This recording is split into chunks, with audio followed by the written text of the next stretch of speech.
వి gold trusted gold buyers మీరు తాకట్టు పెట్టిన బంగారాన్ని విడిపించి ఈ రోజు ఉన్న మార్కెట్ ధరకు కొనబడును. నా గురించి నెగిటివ్గా మాట్లాడే వాళ్ళు ఎప్పుడు కూడా నా శ్రేయోభిలాషలే, ఎందుకంటే వాళ్ళు నా స్థాయిని పెంచుతూ ఉన్నారు కాబట్టి నేను వాళ్ళని ఎప్పుడూ శత్రువులుగా భావించను.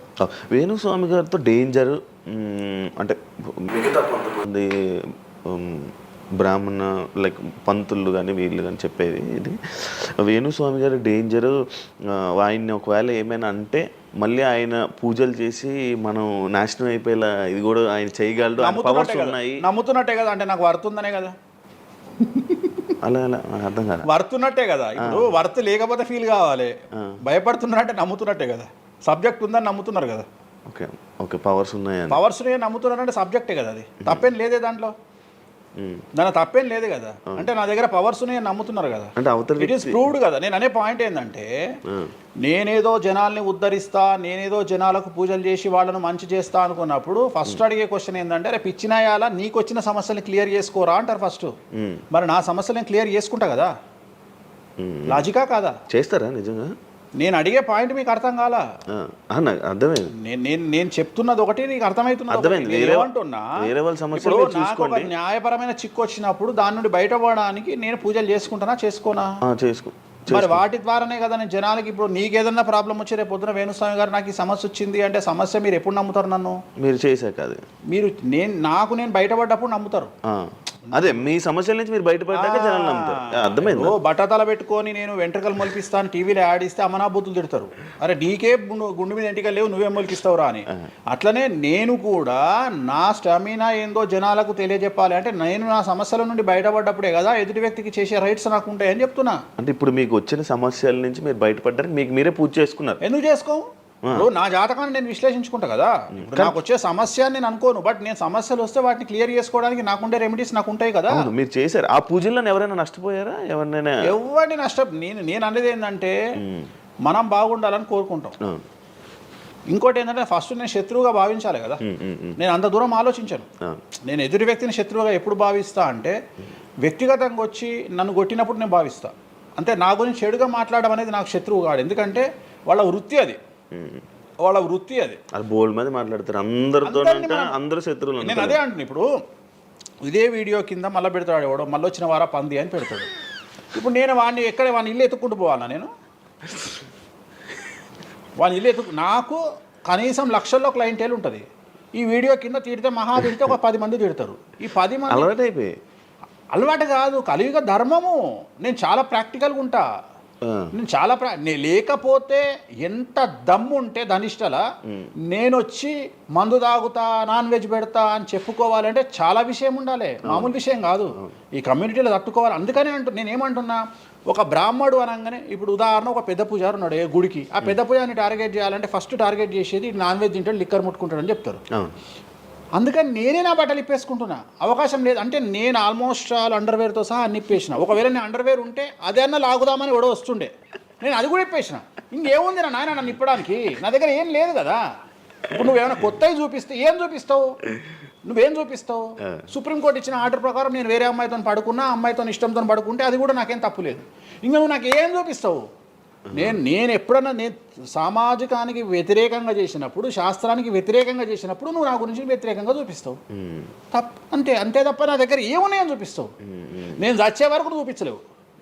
నేను నన్ను బొందబెట్టే వరకు, నన్ను తగలబెట్టే వరకు నేను తప్పు చేసినా చూపించలేవు. నేను చెయ్యను. మీరే చెప్పేసుకుంటున్నారు. నేనే చెయ్యను.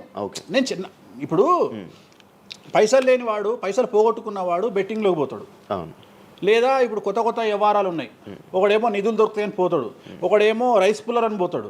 ఇవన్నీ ఏం కావని తెలుసు, మనకు తెలుసు, వాడికి తెలియదు. వాడు మానసికంగా వీక్ కాబట్టి వాడు సొంతంగా డబ్బులు దొంగతనంగా నాకు అవసరమే లేదురా నాయన. నాకు వేరే వ్యాపకాల నుండి డబ్బులు వస్తున్నప్పుడు లంగ పని చేసే అవకాశం నేనెందుకు చేస్తా?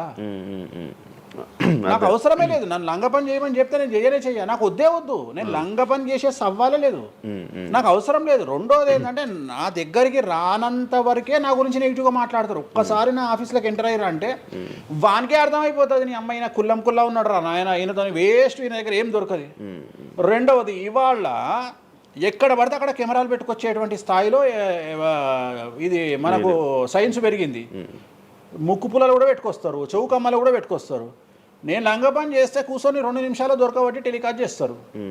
కానీ మాటలు ఉన్నాయి, క్లారిటీ సాక్ష్యం లేదు. ఇక మరి ఏం చేస్తాను నేను?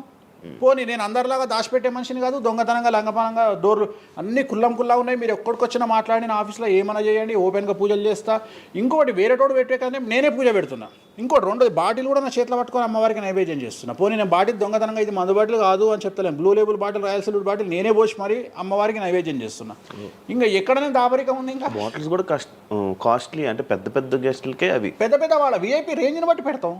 నార్మల్ వాళ్ళు వస్తే వాళ్ళకి తగ్గట్టి వాళ్ళ ఇష్టం. ఇప్పుడు ఉదాహరణ బాలయ్యబాబుకి చేస్తే మ్యాన్షన్ పెడతాం. కొంతమంది ఎన్ఎస్సి, ఇప్పుడు ఎన్ఎస్సి అంటే ఇప్పుడు ఉదాహరణ వాడు మొన్న ఎవడో విమర్శిస్తుండు నన్ను. మొన్న ఎవడో ఆయన లారీ కళ్ళద్దాలు పెట్టుకుంటాడు అని ఒక జ్యోతిష్కుడు నన్ను విమర్శిస్తున్నాడు. అంటే అరే లారీ కళ్ళద్దాలు అది కొనాలంటే కాశీ దాకా దేకాలి. ఎంత ఉంటే అంటే మన లైఫ్లో దాని వాల్యూ తెలియదు. అదే కుక్కకి ఏం తెలుసు కుసుమపు వాసన, నెయ్యి గురించి ఏం తెలుసు కుక్క కంటే. వాడు ఏదో మాట్లాడతాడు. వాడు మాట్లాడినప్పుడు నేను వాని మీద పీటీఏ చూపిస్తా. అరే నా కళ్ళద్దాల గురించి మాట్లాడుతున్నాడు, ఆ కళ్ళద్దాలు నీ జీవితంలో చేతులు కూడా పట్టుకొని చూడలేవురా నువ్వు. ఇంకా నువ్వు దాని గురించి మాట్లాడితే నువ్వు ఇక వాడిని కుక్క కంటే హీనంగా నేను చూడాలి తప్ప వాని గురించి వాని మీద నేను సింపతి చూపిస్తా తప్ప నేను కోపానికి ఎందుకు వస్తా? అట్లా చాలామంది విమర్శ చేస్తుంటారు. విమర్శల గురించి మనం పట్టించుకునే.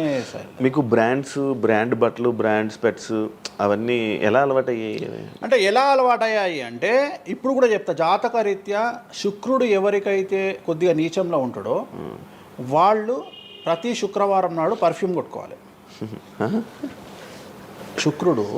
శుక్రుడు అంటే లగ్జరీస్. ఓకే. శుక్రుడు జాతకంలో శుక్రుడు గ్రహం నేను మాట్లాడేది. శుక్రగ్రహం వీక్ ఉన్నప్పుడు ప్రతి శుక్రవారం నాడు పర్ఫ్యూమ్ కొట్టుకోవాలి. అండ్ ఒక పెగ్గు 30 ml కాచేయాలి. తాగుమని చెప్తే వేణుస్వామి చెప్పిండు కదా అని ఒక ఉద్యమంలాగా తాగొద్దు. ఒక 30 ml స్కాచ్ తాగాలి. అట్లా ఒక 3 నెలలు చేసిన తర్వాత డెవలప్మెంట్ ఏందో మీకే కనిపిస్తుంది. డెవలప్మెంట్ ఏందో మీకే కనిపిస్తుంది. మళ్ళీ వేణుస్వామి మందు తాగేమన్నాడు అని కాంట్రవర్సీ కావచ్చు. డాక్టర్లే చెప్తారు. 30 ml తాగితే హార్ట్కి మంచిది, బీపీకి మంచిది అని చెప్తారు. కానీ డాక్టర్ల పేరు అడ్డం పెట్టుకొని కుంభాలు తాగుతారనే భయానికి డాక్టర్లు చెప్పరు, ఆపేశారు. 30 ml అనేది చాలా మంచిది. బట్ నేను రోజు తాగమంటలేను. శుక్రవారం నాడు మాత్రమే. అది కూడా శుక్రుడు నీచంలో ఉంటే, శుక్రుడు 6వ ఇంట్లో, 12వ ఇంట్లో, 8వ ఇంట్లో ఉన్న శుక్రుడి మీద శని దృష్టి ఉన్న జాతకరీత్యా మీరు శుక్రవారం నాడు 30 ml పెగ్గు తాగండి నైటు. అది కూడా ఫ్యామిలీతోని మహమ్మద్ రఫీ పాటలు పెట్టుకొని, ఏఆర్ రెహమాన్ పాటలు పెట్టుకోనో, ఇళయరాజా పాటలు పెట్టుకొని ఆ పెగ్గు తాగి ఆ పాటలు ఎంజాయ్ చేసి పండుకోండి హ్యాపీగా. సో మీ లైఫ్ ఎట్లుంటుందో చూడండి. నేను మాట్లాడేది వ్యాపారమో ఇతర ఉద్యోగం చేసే వాళ్ళ గురించి కాదు. ప్రత్యేకించి 100 రూపాయల దగ్గర 1,00,000 రూపాయలు సంపాదించగలిగి రియల్ ఎస్టేట్ వ్యాపారులు, వ్యాపారస్తులు, పొలిటీషియన్స్, పెద్ద వాళ్ళ గురించి మాట్లాడుతున్నాం. టీచర్లు, అటెండర్ల గురించి నేను మాట్లాడతలేను. టీచర్ ఎంత తాగినా తాగుడు మిగులుతుంది తప్ప పైసలు రావు. ఎందుకంటే ఆయన జీతం అంతే కాబట్టి. సో ఎక్కడైతే పెరగడానికి ఆస్కారం ఉంటుందో వాళ్ళ గురించి మాట్లాడుతున్నాం. సో ఇది కూడా మంచిది రెమెడీ. సో ఇలాంటి రెమెడీలు చెప్పాలంటే వేణుస్వామి చెప్తాడు కానీ వేరేటోడు చెప్పాడు. ఎందుకంటే వాడికి భయం, మందు తాగమంటే తప్పు. అరే మందు తాగమంటే తప్పు అయితే మందు యాడ్ ఎందుకు వస్తుంది, మందు ఎందుకు తయారు చేస్తారు? సో ఇదన్నీ అందుకనే దేశ కాలమాన పరిస్థితి. కసినో తీసుకుపోయి గోవాలో పెడితేనేమో లీగలు, హైదరాబాద్లో పెడితే ఇల్లీగలు. సో నేను దేశ కాలమాన పరిస్థితులు అందుకనే చెప్తున్నా. దేశ పరిస్థితులు అంటే గోవాలో యాక్సెప్ట్ గేమింగ్ యాక్ట్, ఇండియా హైదరాబాద్లో యాక్సెప్ట్ కాదు. సో అదే చెప్తున్నా. ఒక దగ్గర విడాకులు అనేవి ఇండియాలో కష్టము, అమెరికాలో ఈజీ. అమెరికాలో 10 విడాకులు తీసుకున్నా ఎవడు పట్టించుకోడు. సో ఇవన్నీ కామన్. ఒకప్పుడు ఒక పెళ్లి చేసుకో, 2వ పెళ్లి అనేది చాలా పెద్ద విషయం. ఇవాళ తెలుగు సమాజం కానీ ఎంత గొప్పదైపోయిందంటే 5వ పెళ్లికి కూడా శుభమా అంటూ 5వ పెళ్లి అంటున్నారు. కాబట్టి చాలా వైడ్ రేంజ్ ఆఫ్ థింకింగ్ అనేది మారిపోయింది. కాబట్టి వేణుస్వామి కూడా మారిండు దాంట్లో. సింపుల్, అంతే, ఏం లేదు. ఇనయ మీ ఫ్రెండే సార్? ఇనయ ఫ్రెండ్ అనే పదం తప్పు కదా. ఫాలోవర్స్ ఉంటున్నా, నా క్లయింట్లు ఉంటారు అంతేగాని. తనకి రీసెంట్గా బాయ్ ఫ్రెండ్ వచ్చి బ్రేకప్ అయింది కదా, మరి మీరు చెప్పలేదా తనకి? ఇలా నాకు సంబంధం లేదు. మీ దగ్గర కూడా పూజ చేయించుకున్నారు కదా మీ దగ్గర. నేను పూజ చేసింది ఆమె పర్సనల్ ఇష్యూ కోసం కాదు కదా. నేను ఆమె పూజ చేసింది సినిమా కోసం చేసినా. ఇప్పుడు రాజాసార్లు ఆమె చేస్తుంది కదా, ప్రభాస్ సినిమాలో ఆమె యాక్టింగ్ చేస్తుంది. అంతవరకు నా దగ్గరికి 190 మంది వస్తారు కదా, వాళ్ళ గురించి వ్యక్తిగతంగా వాళ్ళని కంటిన్యూగా ఉండేది నాకు లేదు. నాగ చైతన్య శోభిత జాతకాన్ని మీరు చెప్పడం జరిగింది కదా, అది తప్పని ఇప్పటికైనా ఒప్పుకుంటున్నారా? టైం విల్ డిసైడ్ అండి ఏదైనా కానీ. నేను జాతకాలు చెప్తా, పర్సనల్గా నాకు ఎవరి మీద ఏ కోపాలు ఉండవు. వేణుస్వామి జాతకం చెప్పినప్పుడు కామెడీ, 2-3 ఏళ్ళు అయినాక సీరియస్. సో నేను నమ్మింది నేను చెప్పిన, సింపుల్. ఓకే. సెలబ్రిటీ జాతకాలు వేణుస్వామి చెప్పి కలకల్లాడిన వేణుస్వామి ఈ మధ్య సెలబ్రిటీల నుంచి కొంచెం రావడం కానీ విజిటింగ్ కొంచెం తక్కువ అయ్యి డౌన్ అయ్యింది అంటున్నారు, నిజమా అది? పెరిగింది. ఓ పెరిగింది. కాకపోతే ఇంతకు ముందులాగా పబ్లిక్లో పెట్టట్లేదు. ఓకే. నేను పెట్టట్లేదు. ఓకే. దిష్టి అని కాదు, నేను పెట్టట్లేదు. అవసరం లేదు, ఆ స్థాయి దాటిపోయినా అనుకుంటున్నా. అంటే పబ్లిసిటీ చేసే స్థాయి దాటిపోయినా అనుకుంటున్నా. ఓకే. పబ్లిసిటీ స్టంట్లు ఎందుకులే లోపల. ఇప్పుడు నేను అనేది ఏంటంటే, ఒక టీవీ ఛానల్ బ్రేకింగ్ న్యూస్ ఇచ్చి, ఉదాహరణ TV9 గురించి మాట్లాడుకుందాం. 2002-2000 సంవత్సరంలో స్టార్ట్ అయిన టీవీ ఛానల్ బ్రేకింగ్ న్యూస్ కోసము తన స్టాండర్డ్స్ క్రియేట్ చేయడం వరకే తన ప్రయత్నం తను చేస్తుంది. ఒక లెవెల్ వచ్చిన తర్వాత, ఒక నెంబర్ 1 పొజిషన్ వచ్చిన తర్వాత చిల్లర వేషాలు వేయదు. అట్లనే వేణుస్వామి దానికోసం ప్రయత్నం చేసిండు, సెలబ్రిటీ జాతకాలు చెప్పిండు. వేణుస్వామికి ఆ స్టేజ్ వచ్చింది కాబట్టి వేణుస్వామి ఇప్పుడు చిల్లర వేషాలు వేయదలుచుకోలే. అంటే ఇప్పుడు వాళ్ళ గురించి వీళ్ళ గురించి చెప్పి వేణుస్వామి సెలబ్రిటీ. సో వేణుస్వామి ఇప్పుడు సెలబ్రిటీ జాతకాలు చెప్పాల్సినటువంటి పరిస్థితుల్లో వేణుస్వామి లేడు అని అనుకున్నాడు కాబట్టి వేణుస్వామి సెలబ్రిటీ జాతకాలు చెప్పట్లేదు. Simple logic. నాకు కావాల్సిన పబ్లిసిటీ కంటే ఎక్కువ వచ్చింది, ఇంకేం చేసుకుంటా నేను? నాకు ఎక్కువ ఎక్స్ట్రీమ్ వస్తుంది, నాకు వద్దు. ఇప్పుడు వేరే వాళ్ళు ఉన్నారు, వాళ్ళు చెప్పుకుంటున్నారు. ఇప్పుడు నేను స్లో చేసినప్పటి నుండి ఆగస్టు నుండి మీరు యూట్యూబ్ చెక్ చేస్తే వేరే జ్యోతిష్కులు వేసుకుంటారు అంతే. ఇప్పుడు వేరే జ్యోతిష్కులు కంటిన్యూగా పోతున్నారు, సినిమా హీరోల గురించి చెప్తున్నారు, పొలిటీషియన్ల గురించి చెప్తున్నారు. నేను తమ్మునేలు చూస్తుంటా కదా, విపరీతంగా చెప్పుకుంటారు. మీ నుంచే స్టార్ట్ చేశారు. నేను అదే చెప్తున్నా. కానీ నేను చెప్తే మనోభావాలు దెబ్బతింటాయి, కానీ వాళ్ళు చెప్తే తినవు. ఎందుకంటే నాకున్న స్ట్రైక్ రేట్ అట్లాంటిది. మీరు వైరల్ కంటెంట్. ఎస్, అదే చెప్తున్నాను నేను. ఇంకా ఆ రీచ్కి వచ్చినా కాబట్టి నేను చెప్పదలుచుకోలే, వదిలేసిన. అంటే ఈ రేంజ్ రావడం కోసం చెప్పినా. ఎందుకు చెప్పొద్దు? రేంజ్ వచ్చి వదిలేసిన. మళ్ళీ ఎప్పుడు చెప్పే ఆలోచన లేదు. ఇప్పుడైతే లేదు, ఫ్యూచర్లో ఇప్పుడైతే లేదు. నా జాతకం మారి మళ్ళీ నాకు చిమ అంటే చెప్తా. మీ జాతకం ఎప్పుడు మారిపోతుంది? మారింది, ఆల్రెడీ మారింది, మళ్ళీ మారుతుంటుంది కదా. ఇప్పుడు ఎలానో ఎవ్రీ ఇయర్ మారుతుంటుంది కదా. జాతకం అనేది ప్రతి ఇయర్ గురువు మారుతుంటాడు, ప్రతి 2.5 ఏళ్ళకు శని మారుతుంటాడు. సో మారినప్పుడు జాతకాన్ని బేస్ చేసుకొని 12% మన స్వయంకృత అపరాధం ఉంటుంది, 88% జాతకం ఉంటుంది. ఓకే. ఇప్పుడు ఎలానో ఉగాది వస్తుంది, కొత్త ఈ ఇయర్ రాశి ఫలాలు ఎలా ఉండబోతున్నాయి ఏంటి చెప్తారు? ఈ సంవత్సరము వచ్చేటువంటి సంవత్సరం పేరు యాక్చువల్గా మనకు యుగాది అనేది రూపాంతరంగా మారి ఉగాది అయింది. యాక్చువల్గా యుగాది అది ఉగాదిగా మారింది. ఈ సంవత్సరము పేరు శ్రీ విశ్వ వసునామ సంవత్సరము. ఈ సంవత్సరానికి అధిపతి రవి, అంటే సూర్యుడు. సో ఈ సంవత్సరము ఎలా ఉండబోతుంది ఓవరాల్ సంవత్సరము అంటే, రవి అంటే రాజు, రాజకీయాలు, పబ్లిసిటీ, ఈ 3 రవి కమాండ్ చేస్తాడు. అంటే ఈ సంవత్సరము బాగా బాగా బాగా ఎఫెక్ట్ అయ్యేటువంటి వాళ్ళలో రాజకీయ నాయకులు నెంబర్ 1 పొజిషన్లో ఉన్నారు. దేశాలు ఉన్నాయి, అంటే దేశాల మధ్యన, రాష్ట్రాల మధ్యన యుద్ధ వాతావరణము, రాజుల మధ్యన వైరము, రాజులకు ప్రాణగండము, రాజులకు కారాగార వాసము, ప్రకృతి వైపరీత్యాలు, మరీ ముఖ్యంగా అగ్ని ప్రమాదాలు, విమాన ప్రమాదాలు, పడవ ప్రమాదాలు, రైలు ప్రమాదాలు. సో అనుకోని ప్రదేశాలలో అగ్ని ప్రమాదాలు, అలాగే సునామీ హెచ్చరికలు, అలాగే నగరాల్లో విపరీతమైన వర్షపాతము, అండ్ మరీ ముఖ్యంగా ఈ సంవత్సరం విడాకుల సంఖ్య చాలా ఎక్కువ. అలాగే వీటిలో పాజిటివ్ తీసుకుంటే ఆడవారికి విపరీతమైన రాజయోగము, అంటే ప్రాముఖ్యత అనేది ఈ సంవత్సరం ఆడవారికి పెరుగుతుంది. అలాగే 25 సంవత్సరాల నుండి 35 సంవత్సరాల యువతలో ఎక్కువగా కార్డియాక్ అరెస్ట్లు, అంటే చనిపోవడము, అలాగే కన్ను లేదా చర్మానికి హార్ట్, లివరు సంబంధించినటువంటి ఏదైనా ఒక వైరస్ బాధించే అవకాశము. సో ఇవన్నీ కూడా ఈ సంవత్సరం ఉన్నాయి. దీనికి కారణం షష్టగ్రహ కూటమి అని మీనరాశిలో ఏర్పడుతోంది. సో షష్టగ్రహ కూటమి 2019 డిసెంబర్లో ఏర్పడ్డప్పుడు మనకు కరోనా వచ్చింది. అలాగే ఈ సంవత్సరము మార్చ్ 30వ తేదీ 2025 సంవత్సరంలో మనకు మళ్ళీ షష్టగ్రహ కూటమి మీనరాశిలో ఏర్పడుతోంది. సో దీనివల్ల సుమారు మేషరాశి, సింహరాశి, తులారాశి, ధనుస్సు రాశి, మీనరాశి వాళ్ళు చాలా చాలా సమస్యల బారిన పడేటువంటి అవకాశాలు ఉన్నాయి. ఇది ఓవరాల్ సంవత్సర ఫలితము. ఇక మేషాది మీనరాశిలో ద్వాదశ రాశులు కనుక తీసుకున్నట్టయితే, మేషరాశి గురించి తీసుకుంటే, మేషరాశికి ఎవరైతే 1995 నుండి 2003 మధ్యన జన్మించి ఉన్నారో వాళ్ళందరికీ ఈ సంవత్సరము రెండవసారి ఏలినాటి శని ప్రారంభమవుతా ఉంది. సో రెండవసారి ఏలినాటి శని అనేది చాలా డేంజరు.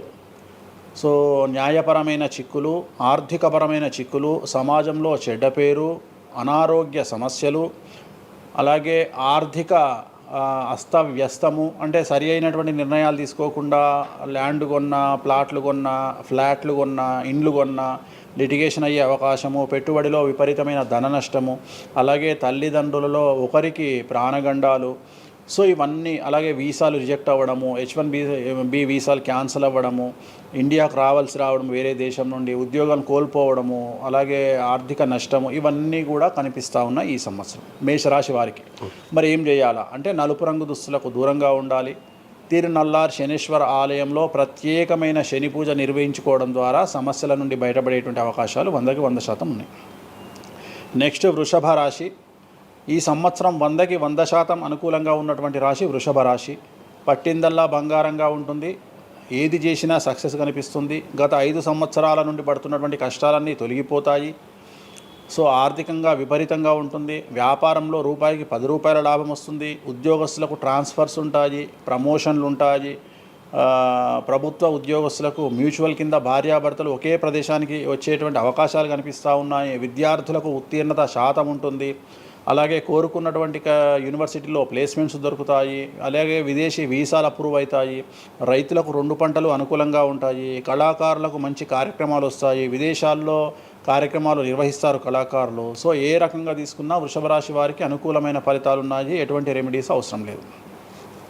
నెక్స్ట్ మిథున రాశి. సో వ్యయ గురువు నుండి జన్మ గురువులోకి మారుతున్నటువంటి గురువు వల్ల విపరీత రాజయోగం అనేటువంటిది మిథున రాశి వారికి గోచరిస్తూ ఉంది. సో మిథున రాశి వారికి ఈ సంవత్సరం పట్టిందల్లా బంగారంగా ఉంటుంది. ఇంతకుముందు చెప్పినట్టుగా ఈ రాశికి కూడా 100కు 100% అనుకూలంగా ఉంది. మరీ ముఖ్యంగా రాజకీయ నాయకులకు అన్ఎక్స్పెక్టెడ్ పాజిటివ్ థింగ్స్ జరగడం ఈ సంవత్సరం గమనించాల్సినటువంటి విషయం.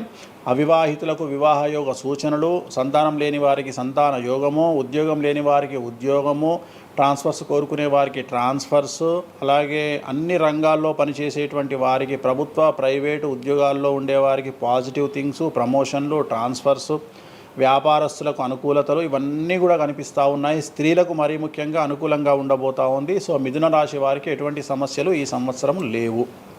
సో నెక్స్ట్ వచ్చే రాశి కర్కాటక రాశి. సో కర్కాటక రాశి వారికి సంబంధించి 100కు 90% అనుకూలమైనటువంటి ఫలితాలు ఉన్నాయి. 10% సమస్య ఏమిటి అంటే మే 9, 2025 నాడు గురువు వ్యయంలోకి వస్తూ ఉన్నాడు. మిథున రాశి ప్రవేశం అనేటువంటిది గురువు వ్యయంలోకి వస్తూ ఉన్నాడు. అది ఒక సమస్య కనిపిస్తూ ఉంది. సో 90% చాలా అనుకూలంగా ఉండబోతూ ఉంది. అష్టమ శని వెళ్ళిపోతుంది. 9వ ఇంట్లోకి శని భాగ్యస్థానంలోకి వస్తున్నాడు. సో అనుకూలమైనటువంటి ఫలితాలు ఉన్నప్పటికీ ఎవరైతే కర్కాటక రాశి జాతకులు 60 సంవత్సరాలు దాటి ఉంటారో వాళ్లకు సమస్యలు అనేటువంటివి, ఆరోగ్యపరమైన ఇబ్బందులు అనేటువంటివి కనిపిస్తున్నాయి. అలాగే తొందరపాటు నడక వల్ల, అంటే మెట్లు ఎక్కేటప్పుడు, దిగేటప్పుడు, నీరు ఉన్న దగ్గర నడిచేటప్పుడు జాగ్రత్తలు తీసుకోండి. ఎందుకంటే గురువు వ్యయం వల్ల కింద పడి కాళ్ళు చేతులు విరగొట్టుకునే అవకాశం ఉంది కర్కాటక రాశి వారికి. మరి రెమెడీ ఏమిటి అంటే ప్రతి గురువారం నాడు లెమన్ ఎల్లో షర్ట్ ధరించడం మగవాళ్ళైతే, ఆడవాళ్ళైతే లెమన్ ఎల్లో డ్రెస్సును ధరించడం వల్ల కర్కాటక రాశి వారు సమస్యల నుండి బయటపడతారు. నెక్స్ట్ సింహరాశి. సో సింహరాశి జాతకులకు అష్టమ శని ప్రారంభమవుతూ ఉంది. ఖచ్చితంగా అన్ని రంగాల వారికి, చిత్ర పరిశ్రమ వారికి, టీవీ రంగం వారికి, మీడియా రంగం వారికి, రాజకీయ నాయకులకు, వ్యాపారస్తులకు, అన్ని వర్గాల వారికి సమస్యలు ఉంటాయి. న్యాయ వ్యవస్థ పరంగా న్యాయపరమైన చిక్కులుంటాయి, సంచలనాలు నమోదవుతాయి. మీడియాకి ఎక్కే అవకాశం ఉంది. సమాజంలో చెడ్డ పేరు, తల్లి తండ్రి లేదా భార్య భర్త తరపున ఎవరికైనా వాళ్లకు ఆరోగ్యపరమైన ఇబ్బందులు ఏర్పడే అవకాశం ఉంది. కాబట్టి ఖచ్చితంగా ధన నష్టం ఏర్పడుతుంది. అప్పులు చేయాల్సినటువంటి పరిస్థితి గోచరిస్తూ ఉంది సింహరాశి వారికి. మరి రెమెడీ ఏమిటి అంటే తిరునల్లార్ శనీశ్వర ఆలయంలో ప్రత్యేకమైన శని పూజ నిర్వహించుకోవడం ద్వారా సమస్యల నుండి బయటపడేటువంటి అవకాశాలు కనిపిస్తూ ఉన్నాయి. సో నెక్స్ట్ వచ్చిన రాశి కన్యారాశి. సో కన్యారాశి వారికి 6వ ఇంట్లో నుండి శని వెళ్ళిపోతూ ఉన్నాడు. ప్రజెంట్ శని 7వ స్థానంలోకి వస్తూ ఉన్నాడు. సో చాలా అనుకూలమైనటువంటి ఫలితాలు ఉంటాయి. నూతన పదవి, నూతన ఉద్యోగము, ఉద్యోగంలో ప్రమోషన్లు, కోరుకున్న చోటకి బదిలీలు, వ్యాపారంలో అన్ని రూపాయలకు ఎక్కువగా సంపాదించడము, స్త్రీలకు కోరుకున్న దానికంటే ఎక్కువ ధనం రావడము, భార్యాభర్తల మధ్య అన్యోన్యత, విద్యార్థులకు ఉత్తీర్ణత శాతం పెరగడము, అలాగే విద్యార్థులకు వీసాలు ఏర్పడము, కోరుకున్న ప్లేస్మెంట్స్ దొరకడము, రైతులకు 2 పంటలు అధిక దిగుబడి రావడము, ఇవన్నీ కూడా కన్యా రాశి వారికి కనిపిస్తున్నాయి. రెమెడీస్ అవసరం లేదు, ఈ సంవత్సరం చాలా బాగుంది. నెక్స్ట్ తులారాశి. సో ఈ అన్ని రాశుల్లోకి అతి డేంజర్ రాశి, సమస్యల బారిన పడే రాశి తులారాశి. ఎందుకంటే షష్టగ్రహ కూటమి ఎఫెక్టు 6వ ఇంట్లో, 6వ స్థానములో, శని 6వ ఇంట్లో. సో తులారాశి అనేది అతి పెద్ద సమస్యను ఎదుర్కోబోతూ ఉంది. తులారాశి వారికి ఆర్థికంగా విపరీతమైనటువంటి రాబడి ఈ సంవత్సరం ఉంటుంది. డబ్బు మినహా అన్ని రకాలుగా మీకు సమస్యలు ఉంటాయి. డబ్బు కోరుకున్న దానికంటే ఎక్కువగా వస్తుంది, కానీ న్యాయపరంగా, ఆర్థికపరంగా, సామాజికంగా తప్పుడు నిర్ణయాలు లేదా తప్పుడు సమస్యలు లేదా సమాజంలో చెడ్డ పేరు, సమాజంలో సంఘంలో చెడ్డ పేరు, ఆరోగ్యపరమైన ఇబ్బందులు, న్యాయపరమైన చిక్కులు. సో తులారాశి వారికి ఏ విధంగా తీసుకున్నా ఒక్క డబ్బు మినహా మిగతా అన్ని సమస్యలే. డబ్బు రాబడి మాత్రమే గొప్పగా కనిపిస్తూ ఉంది, అన్ని సమస్యలే కనిపిస్తూ ఉన్నాయి. తిరునల్లారు శనీశ్వర ఆలయంలో ప్రత్యేకమైన శని పూజ నిర్వహించుకోవడం ద్వారా సమస్యల నుండి బయటపడతారు. సో నెక్స్ట్ వృశ్చిక రాశి. సో వృశ్చిక రాశి వారికి అర్ధాష్టమ శని వెళ్ళిపోతూ ఉంది. సో చాలా అనుకూలంగా ఉంటుంది. కళాకారులకు, సినిమా స్టార్స్కు, టీవీ వాళ్లకు, మీడియా వాళ్లకు చాలా అనుకూలంగా ఉండబోతూ ఉంది. రాజకీయ నాయకులకు విశేషించి యోగకాలంగా భావించాల్సి ఉంటుంది. విద్యార్థులకు ఉత్తీర్ణత శాతం పెరుగుతుంది, వీసాలు దొరుకుతాయి. అలాగే విదేశాలకు వెళ్ళే వారికి ఉద్యోగాలు దొరుకుతాయి. అలాగే ఉత్తీర్ణత శాతం పెరుగుతుంది. ప్రేమ వ్యవహారాలు ఫలిస్తాయి. భార్యాభర్తల మధ్యన అన్యోన్యత ఉంటుంది. అవివాహితులకు వివాహ యోగ సూచనలు ఉంటాయి. అలాగే సంతానం లేని వారికి సంతానం ఉంటుంది. సో వృశ్చిక రాశి వారికి అన్ని రంగాల, అన్ని వర్గాల వారికి పూర్తి అనుకూలతలు ఉంటాయి. రెమెడీస్ ఏమీ లేవు, నెగిటివ్స్ ఏమీ లేవు. సో నెక్స్ట్ ధనుస్సు రాశి. ధనుస్సు రాశి వారికి ఈ నెల మార్చి 30 ఉగాది నుండి అర్ధాష్టమ శని ప్రారంభమవుతూ ఉంది. సో కొన్ని సమస్యలు, ఆర్థికపరమైన ఇబ్బందులు ఉంటాయి. పెట్టుబడుల విషయంలో జాగ్రత్తగా ఉండండి. మరీ ముఖ్యంగా తల్లికి సంబంధించిన ఆరోగ్యం మిమ్మల్ని కలవరపెట్టవచ్చు. సో తల్లిగారి ఆరోగ్యం పట్ల జాగ్రత్తలు తీసుకోండి. అలాగే పెట్టుబడుల విషయంలో జాగ్రత్తలు తీసుకోండి. సమాజంలో చెడ్డ పేరు వచ్చే అవకాశం ఉంది కాబట్టి జాగ్రత్తగా ఉండండి. సో ధనుస్సు రాశి వారు తిరునల్లారు శనీశ్వర ఆలయంలో ప్రత్యేకమైన శని పూజ నిర్వహించడం ద్వారా సమస్యల నుండి బయటపడతారు. సో నెక్స్ట్ మకర రాశి. గత 10 సంవత్సరాల నుండి మకర రాశి వారు పడుతున్నటువంటి బాధలన్నీ తొలగిపోతాయి. 7.5 సంవత్సరాల ఏలినాటి శని వెళ్ళిపోతూ ఉంది. సో పట్టిందల్లా బంగారంగా ఉంటుంది. ఆర్థికంగా, సామాజికంగా, రాజకీయంగా, న్యాయపరంగా, వివాహపరంగా, సంతానపరంగా, అవివాహితులకు వివాహ యోగ సూచనలు, సంతానం లేని వారికి సంతానము, ఉద్యోగం లేని వారికి ఉద్యోగము, విదేశాల్లో ప్రయత్నం చేసే వారికి అనుకూలతలు, అలాగే ట్రాన్స్ఫర్సు, ప్రమోషన్స్ అన్నీ కూడా అనుకూలంగా ఉన్నాయి. ఎటువంటి రెమెడీస్ అవసరం లేదు. కానీ ఒకే ఒక్క విషయం, భార్యాభర్తల మధ్యలో గొడవలు వచ్చేటువంటి అవకాశాలు కనిపిస్తూ ఉన్నాయి. మకర రాశి వారికి ఎడబాటు కనిపిస్తూ ఉంది. ఆ ఒక్క విషయంలో జాగ్రత్తలు తీసుకోండి, కోపాన్ని తగ్గించుకోండి. సో నెక్స్ట్ కుంభరాశి.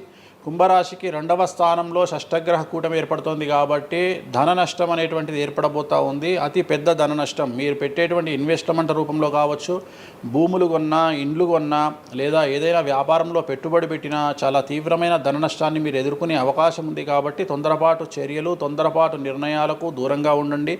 నలుపు రంగు కార్లకు, నలుపు రంగు వస్తువులకు దూరంగా ఉండండి. తిరునల్లారు శనీశ్వర ఆలయంలో ప్రత్యేకమైన శని పూజ నిర్వహించడం ద్వారా కుంభరాశి జాతకులు సమస్యల నుండి బయటపడతారు.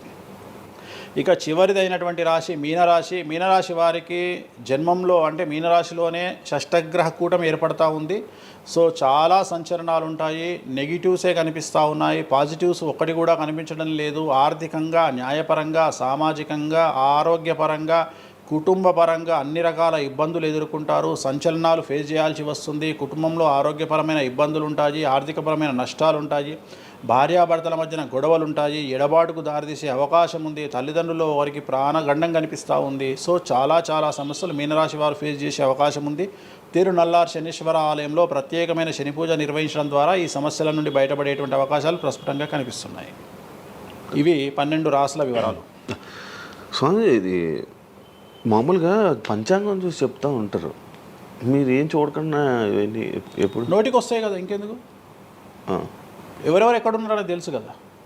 అచ్చా, శని కుంభంలో ఉన్నాడు, మీనంలోకి వస్తున్నాడు ఈ నెల 30. ప్రజెంట్ వృషభంలో గురువు ఉన్నాడు, మే 9కి మిథునంలోకి వస్తున్నాడు. Practice makes perfect.